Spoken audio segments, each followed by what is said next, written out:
Destination Newry. It's the morning programme. Good morning, Newry and Mourne and the wider world. And I'm delighted to welcome this morning, straight from his debut appearance on the West Wing of politics and political life, Damien. How are you, Damien? I'm not so bad, Ron. You amazed me last week because I saw a completely new facet of your character.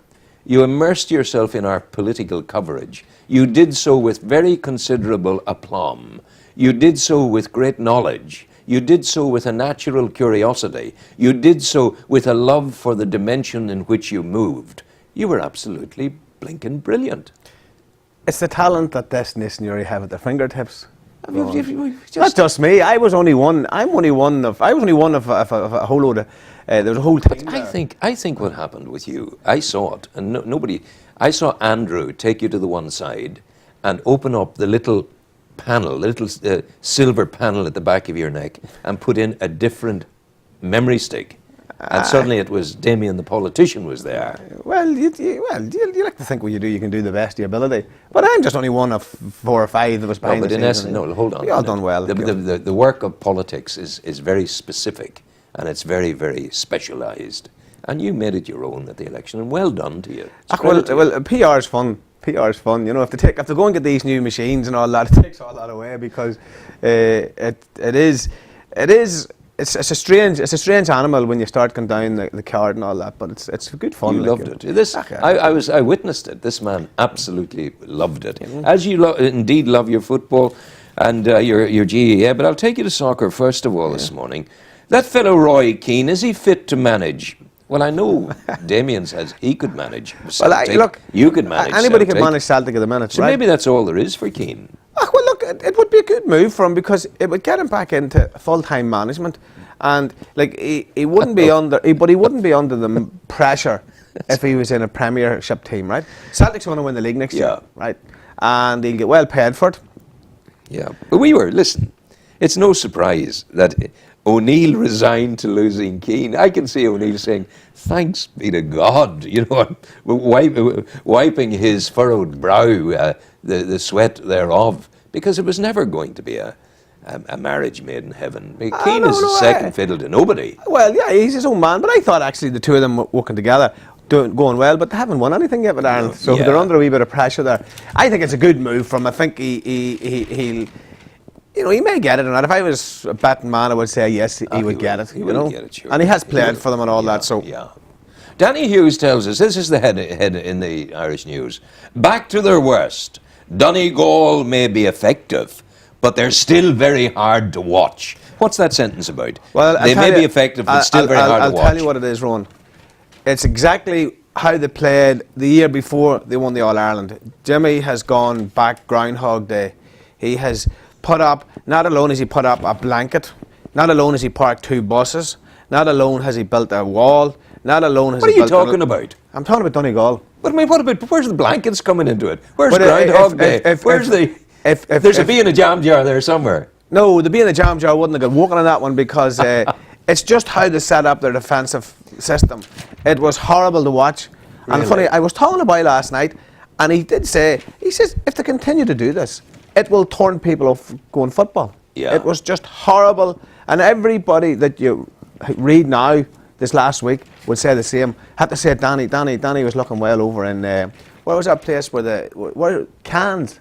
Was he in Cannes for the film festival? I think he might be over in Cannes. Wow. But that's because of the money he's getting writing for the Irish News. And I have to say, this is his 2nd or 3rd week. He's very good. He is. He writes. He's probably better at the writing than he is at the football.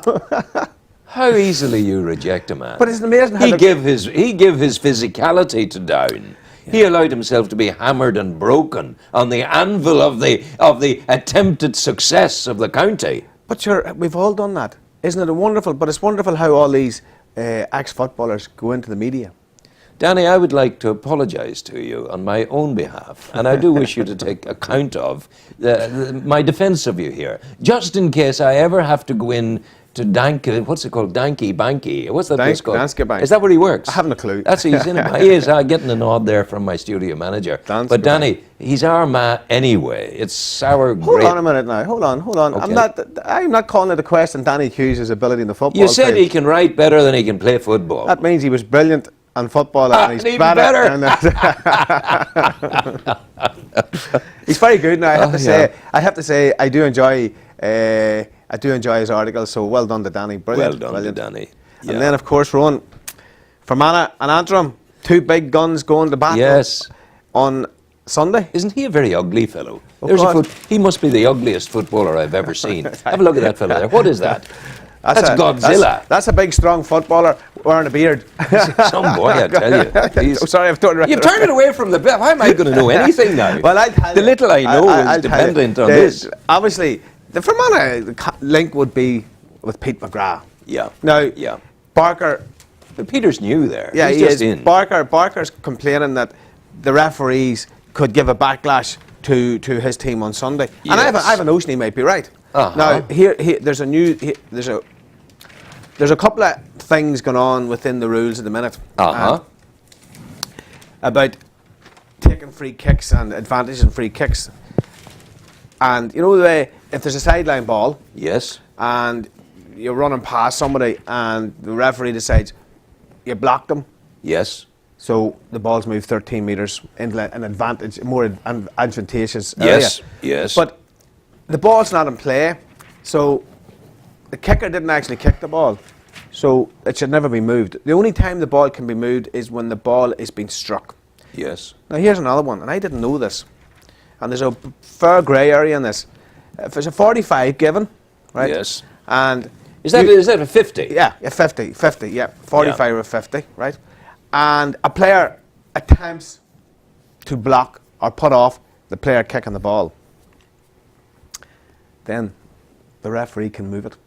What constitutes an attempt to put the fellow off? Well, you can. Is that all right? That's okay, but if you go to stop him from taking a kick one way or the other, you see again, it's like everything else. It's a grey area that they haven't tightened down. Am I allowed to run at him? Just and go like that as he's coming up to take a kick? I would say no, because that's putting them off. But Yeah. I may be challenging that. But what we'll do is we'll hopefully one of these nights we'll have Frank McDonald in to talk about it. And That's Big Frank from the Meadow. Oh yeah, Big Frank. Frank's involved. Frank, most lovely family, the McDonalds of the Meadow. Yeah, His Frank- mummy, God rest her, was a beautiful lady and gentle, wonderful lady. But it is a bone of contention at the minute, and every time all the matches now, sitting down in Park Esler on Saturday night, and all I could hear everybody was black card, that's a black card, that's a black card. How would they know? Because the referees don't even know. Well, the referees do know, but the referees are afraid. Now the referee, there's a wee bit of him, he gets a wee bit sort of, I said they've too much to do. They have a black card, they have a yellow card, they have a red card, they have a tick, they have a score, they have the time to do, and then they have to watch what's going on. Yeah. So there's a fair gambit of stuff going on, and if it happens at speed. Now I see Jim Galvin, the Dublin manager, saying in the big games, why not have two referees, one in each half, which maybe isn't such a bad idea because of the way the game's going. But everybody that was in Park Esler last Saturday night was talking about the black card, the black card. The referee made a few mistakes. There's no doubt about that, but then more players made more mistakes than the referee. Yeah, James thought that the scoreline really was unfair to Down. He thought Down missed the penalty, the first attack. There was one come off the post, and if them two had been in, that was 6 points. There was only 3 points in it or something like that, But then again, probably over the whole game, Tyrone probably were the better team, and their ability to come out and attack up the field was phenomenal. And when they went forward, they always seemed to get a score. Yeah. And that's hard. It's hard to combat that. You see, I'm just thinking from the world of politics, which you now embrace with great wonderment. Hume never really prepared a successor. Never did. Mallon was never really the prince in waiting for the throne. Similarly, is James preparing a successor? Well, I think James isn't getting the credit that he deserves. Like James took a team. James has taken down to the cusp of an All Ireland. He just missed it by inches. Yeah. You know, but I mean, But if you'd left John Clark on in that famous final, we would have won that All Ireland. look, you know, if they had got the odd, That's what John says. well, I would contend that there was somebody else, but I'm not going to mention the name there. You know, but if they had got the lucky calls on the day, you know, Down could have won that. They're only beaten by a point. Yeah. And I mean, you have to realise Down sort of ghosted that final unbeknown to anybody. Yes. And like that was a fabulous achievement. And to get a team to an All Ireland final is huge. So you know, everybody's saying James that. James is doing his best with what he's got. Yeah, people have to realise Down are not. They're not up there in the top 6 or 8 teams. No. You know, they'll probably be in the next bracket. And then when you're talking then Armagh comes into it because we're out next week. Where are we? We're sitting, in my book, we're sitting above Antrim at this minute in time. Fermanagh, Antrim and Armagh, whatever order you want to put, we'll be third from. That's where we're sitting at the minute. We go in to do battle with Cavan next week, and it's going to be, I think it's going to be exactly the same what Donegal done last week, because that's the way Cavan set their stall out. It's going to be horrible to watch. It's going to be dreadful. And is that simply because, as you've explained it, Donegal pull the men back into defence, and they put a wall up, they put the bus there, they put the blanket over it, and you come and try and get through, you're not going to get through. Well, that's exactly what they're saying. And then they take a wee run, and they have a wee bit of luck, they put it over the bar. Well, they spill the ball, and then they come out of speed. Yeah. But look, I mean, you go back, Donegal only played about 13 minutes of football last week, and they beat Derry. Now, Derry, whatever happened in the second half, maybe losing Fergal Doherty was a huge loss for them, because he's a big strong man in the middle of the field. But even going back down to Park Asler last week, if you looked at the way how Tyrone set themselves up, once they moved up the field, just past the middle of the field, they set a line across the field, and then about another 30 metres on the other side of that, they're another line. So they had 2 lines to breach, and it was the way they were playing, you know. So it was it's horrible to watch one, and I don't know what maybe if maybe 3 hand passes in a row could stop it, maybe 13 aside, I don't know. But I'll tell you one thing, if football continues to play the way it was played last week in Derry, the way it's going to be played next week in Armagh, people will stop going. I'm telling you now, people will stop going. People do not want to watch that. How is Armagh at the moment? Well, What news from the Rialto? Tell me of Armagh, dear boy. Well, they're walking away behind the scenes. They've been very quiet. There hasn't been much talk about it. Things have settled down, and they've targeted Cavan, and they're confident they'll beat Cavan. You know, it'll not be easy. I mean, it sort of, it bugs me to say it's going to be hard to beat Cavan, but that's what's in front of Armagh next week, and they have to beat them to get into the next round. So it's going to be a hard one. And Cavan have been at this 2 or 3 years, so they know what they're at. I remember the Armagh teams. I remember well in Casement Park cheering on Armagh because my father worked for George McKnight in Mill Street. A great and man. I remember Mal McAvoy. Great memories. I don't know them, man. I can't remember them, but from what I'm hearing. Mick McKnight and the other McKnight brother, the doctor in Dublin. So, you see, I wonder was that the match that was played between Armagh and Down in Casement Park? It was Casement Park. I don't think it was Down. It may well have. The goalkeeper on the other side, and you tell me which team he was playing for. His name was McKeever. No, I'm taking him back through the mists of time. He was a Derry man. I was just going to say, he has to be a Derry man with him, McKeever. You know? But, you know, the problem, Rowan, in this part of the world, we have many. We tend to live in the past. Oh, do we what? So Armagh can't live on their past glories. No. You make glory. You make glory, and the way to make glory is go out and win your matches. You know? You're a heck of a man. Well, I don't know. I'm filled with admiration for you. You're very good at what you do yourself. Oh, you know. Your tentacles spread all over the place. Whatever, all over the world, you find his tentacles. Well, you know, our display are all over there in Australia and that, and they do watch. You know, we do get word back that they be watching. So I surprised the Sinn Féin woman at the election when I said to her, the nice lady who's the press officer in this part of the Emma. Emma, I think Emma is right. Yeah. And I was protesting that I was not interested in politics. I knew nothing about politics. But tell me all about. She looked at me, And she leaned against my shoulder and she said, "What do you mean?" She says, "You're Alliance Party, that's politics."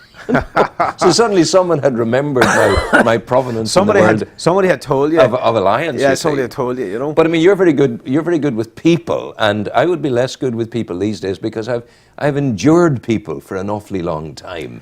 But they're still there. They're still there to give you pleasure and fun. Well, you see, I feel I want to growl at them. but you see, the problem then is, Rowan, you see, the older you get, the wickeder you get.